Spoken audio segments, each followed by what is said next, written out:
Hello everyone, today is the day of the Evolve. Welcome. Welcome to the new series of what if Deku was all the Evolve monsters. I only added one special monster and that was the Minotaur Goliath, and that's it. Because I like the look of the Minotaur Goliath, not going to lie. So, real quick, this is going to be considered a mutation slash transformation quirk. He's going to have a tail from the mirror Goliath.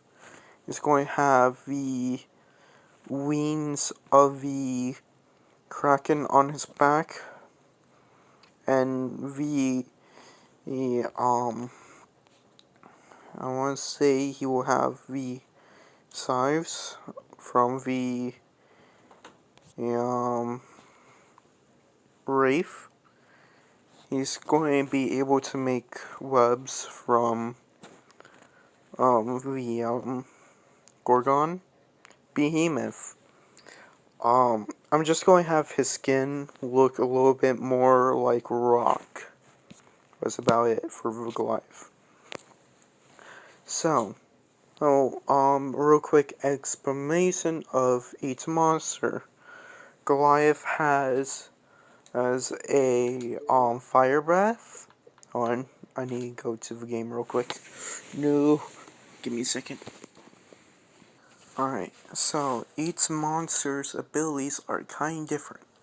But before I get into the abilities, I am going to let you all know each monster has been here before humans. So, each monster is going to be considered each an invisible god, like Goliath, Earth,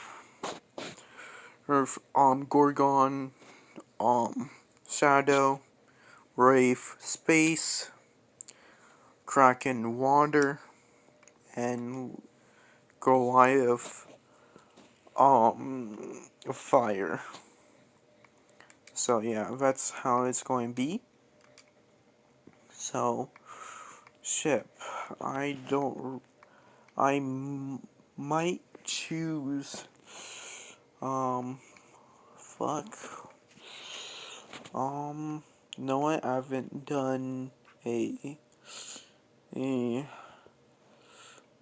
Rocka for a while. You know what? A Rocka ship. Yeah. So Rocka will be a ship. If you guys, that rule is not set in stone. Like, you can change that one. I don't really care. But the main rule, Deku is going to be hero. He won't have one for all.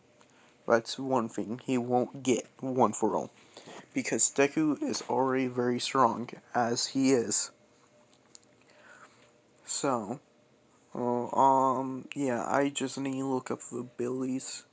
I do have the game, so I'm loading into the game right now.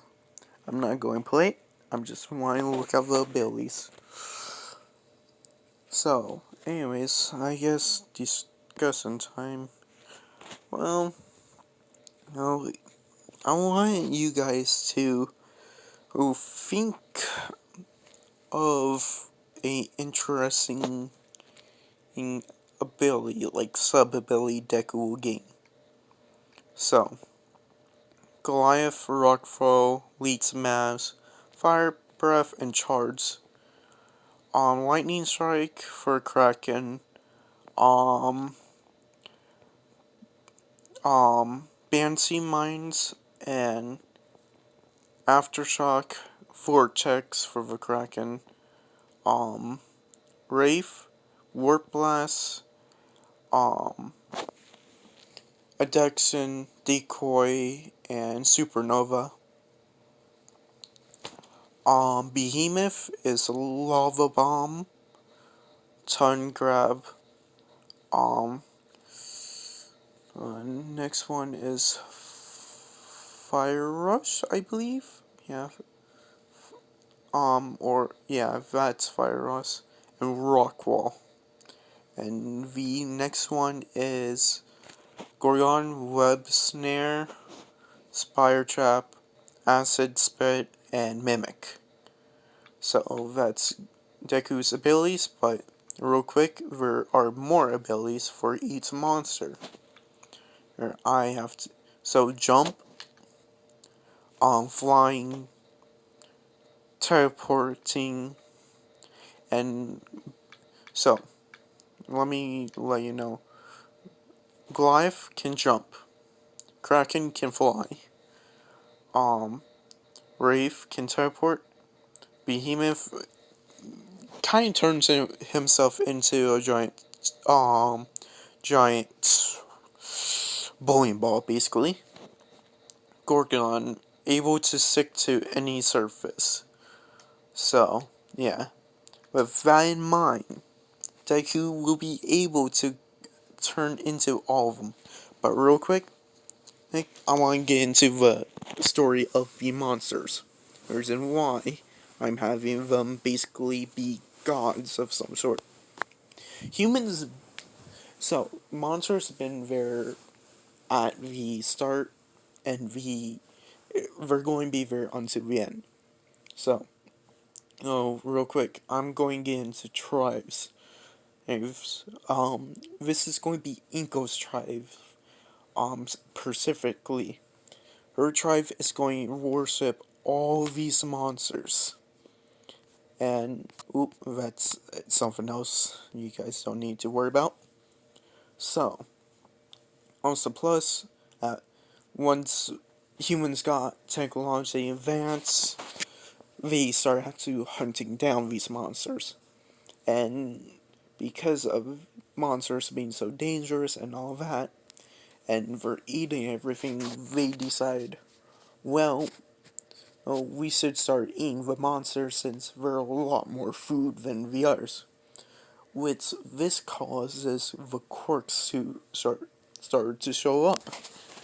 Like at first, no one had quirks because I want to say it's because of the cells they have in the monster cells. Because of this, they started to change. They started to develop powers from each different species, but yet branching off of those powers. So many years later, Inko was born, and then Deku. Inko, she's one. She does worship the monsters. So she thinks of them as like gods, basically. When Izuku is born, since Inko's family, since he's one of the like main group who worship the monsters, her family ate a lot more monster meat.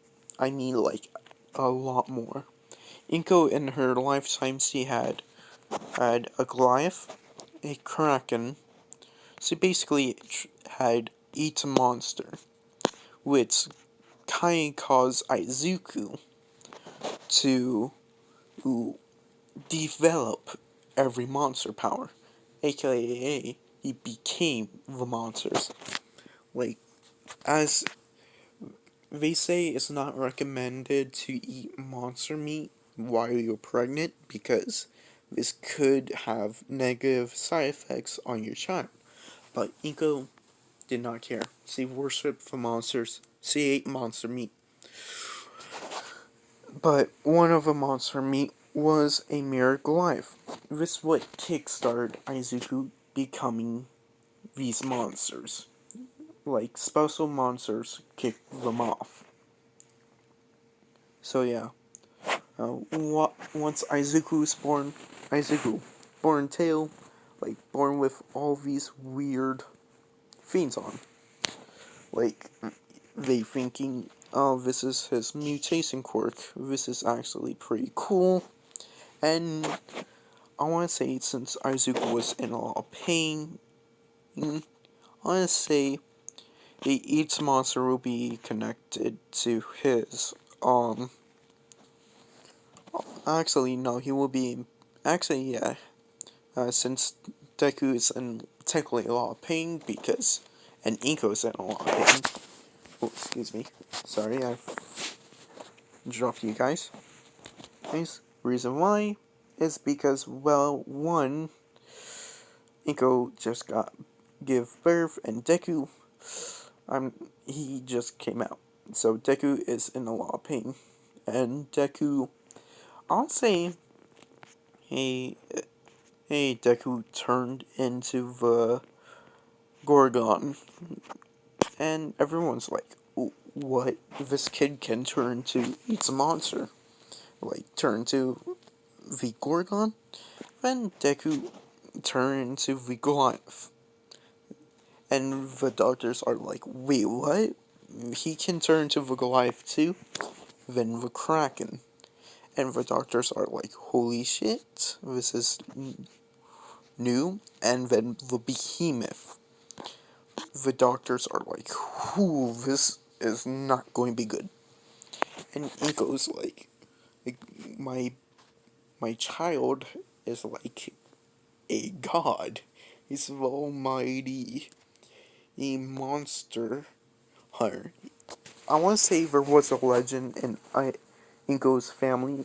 I mean, tribe type in her family, basically, saying about a young man being born with being able to transform into all monsters, which this means Izuku is technically the chosen one, who is supposed to be this almighty, powerful being who's able to use all the abilities of the monsters. Which means, in fact, the Deku has complete control over each monster. Not his transformation, other monsters. He's able to tell them what to do and when to do it. I just want to give him that ability as well. But right now, monsters are in hiding. They're growing. They're evolving in a way. And now, and I want to say, hey, Deku's quirk is going to be called Evolve. I know I did call Doomsday powers Evolve, but I think it's a better thing right now to call Izuku. I'm going to say they are calling it quirk. These are Izuku's powers. There is one. I remember in the game there is one lady who kind of mixed her DNA up with. I believe she had Wraith DNA, so she could make portals. So yeah, I'm going off of that concept. If they may basically perfectlize that. But as Deku grows up, everyone is praising him. Like I said, there are more than one. There's more than one people in Inko's type of tribe who praise the monsters. Not everyone praises the monsters, but some people do. And when they heard about Izuku, they were like, this kid is the ultimate monster hunter, basically. Like, hey, dear God, this kid is the chosen one. So yeah, as Izuku grows up, he's going to be basically a mini celebrity.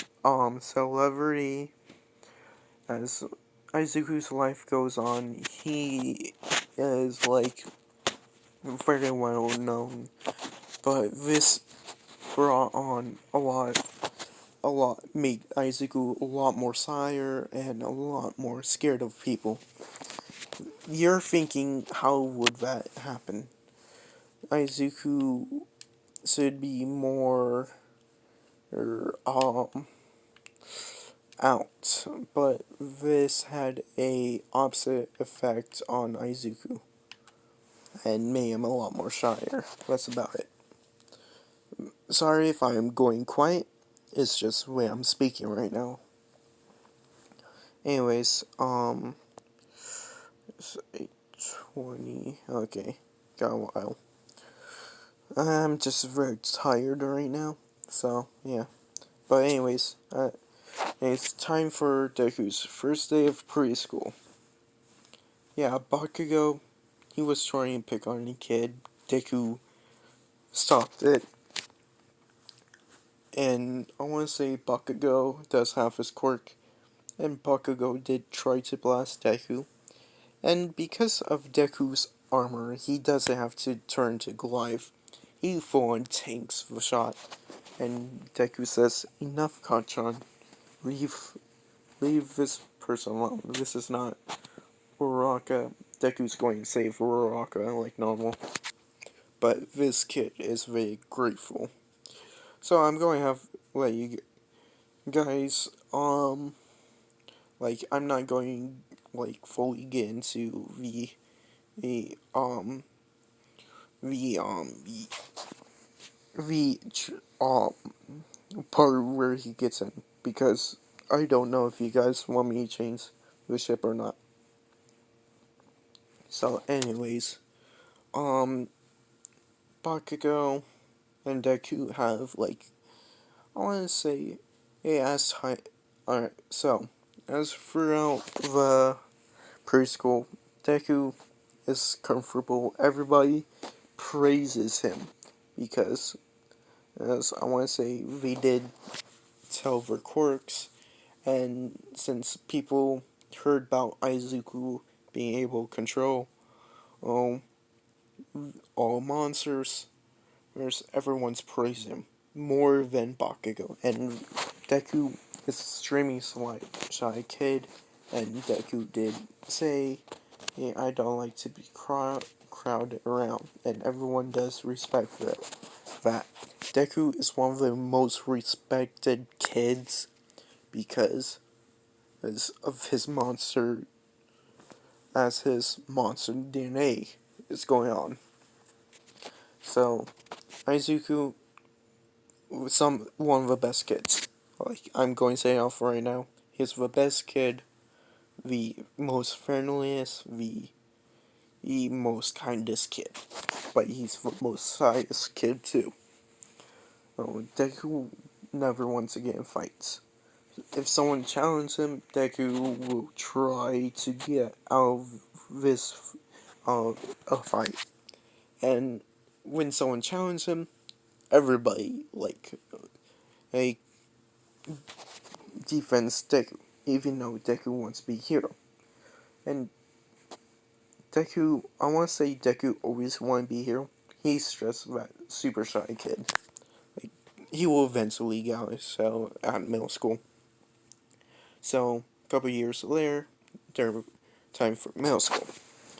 Deku is out of his cell, but he's still pretty shy. Like, you can tell. Everyone is still praising him. Like, even the teachers are praising him because, like I said, certain teachers, like certain people are in it. So yeah, I want to say Bakugo is more than pissed off at Deku. He took all the spotlight from him. Like, Bakugo wants revenge, but he knows if he attacks him, everyone in the entire school will attack him. Basically, the entire school. Like, he has a goddamn army against. Like, he has a goddamn army. So, yeah. This is part 0. I know this is pretty short, but there will be a part 1 soon. I promise there will be a part 1 coming out probably tomorrow. But anyways, thank you if you like, thank you if you sub. If you dislike, let me reason knowing why. But anyways, have a good day, and or a good night. I don't really know at this point.